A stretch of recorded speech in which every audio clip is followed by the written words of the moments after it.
वो एपिसोड रे देखिथिबे मु घात रूल गुटे कहिथिले जे a to the power m to the power जदि n थाए ताले सेटा कोन हुए घातटा इनटू हे जाए। आज एग्जांपल देखिबा सेटा a to the power m to the power n to the power p ताले हम ता फार्मूलाटा कोन होची a to the power m into n into p। तो सेडा हम देखिबा वर्तमान 10 टू द पावर 6 देछि टू द पावर 1/10 देछि टू द पावर 5 देछि टू द पावर 2/3 देछि। ता वैल्यूएशन ता हम केमिति बाहर करबा आपण देखो मु केमिति करूछि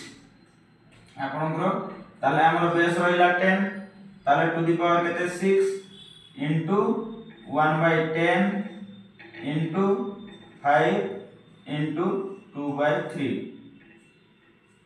ताले हम एडी 5 दुने 10 2 काटी परिबा ये 2 को ये 2 काटी परिबा ताले 3 दुने 6